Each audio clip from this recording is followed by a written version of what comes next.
Welcome back to my vlog where I talk about how you can raise your issue in the legislative and policy making process. This is part 6 in a series on land expropriation without compensation.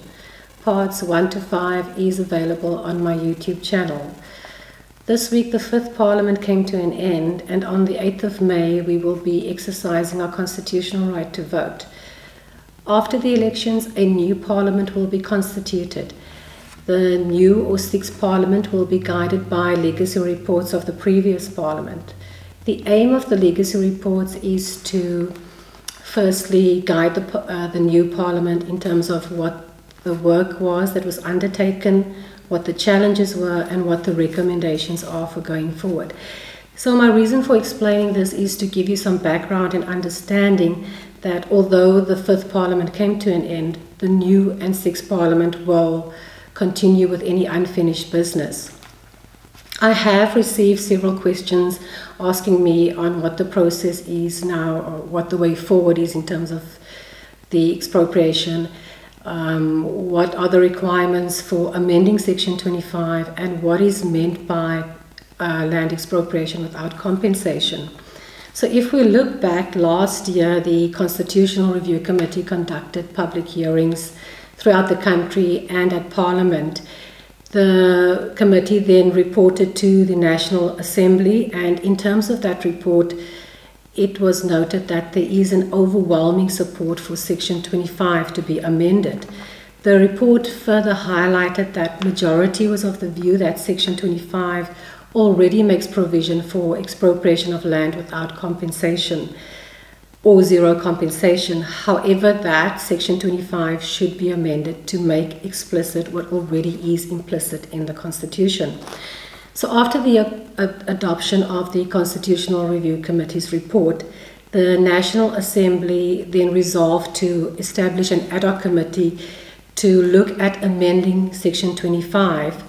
The ad hoc committee met this term from Feb to March and reported to the National Assembly, and in terms of that report, the committee said that experts were invited to the committee to share their views and suggestions on how Section 25 should be amended and why. It pointed out that it was not able to conclude amending Section 25 in this parliamentary term, and resolved that the 6th Parliament concludes the matter of amending Section 25. This parliamentary term was started at Feb and ended this week, which consisted of less than 8 weeks. This, in my view, is not sufficient time for the National Assembly and the National Council of Provinces to conduct meaningful public participation. Given the significance of the amendment, there must be broad and thorough and meaningful public participation. The 6th Parliament will be constituted after the elections and will then decide on how to proceed with amending Section 25. One of the questions that I received as well was, what does expropriation without compensation mean? It means that in certain cases the state can expropriate land without paying compensation or zero compensation. But you must also bear in mind that in terms of Section 25 of the Constitution, no one can be arbitrarily deprived of property. This means that a fair process must follow. The Minister of Public Works published the draft expropriation bill last year in December, and in terms of the draft bill, it sets out the procedure that must be followed in identifying property to be expropriated and how the negotiating process in terms of compensation must proceed. So therefore the 6th Parliament will be dealing with both the amendment of Section 25 and the draft expropriation bill. I received a question on what are the requirements for Section 25 to be amended.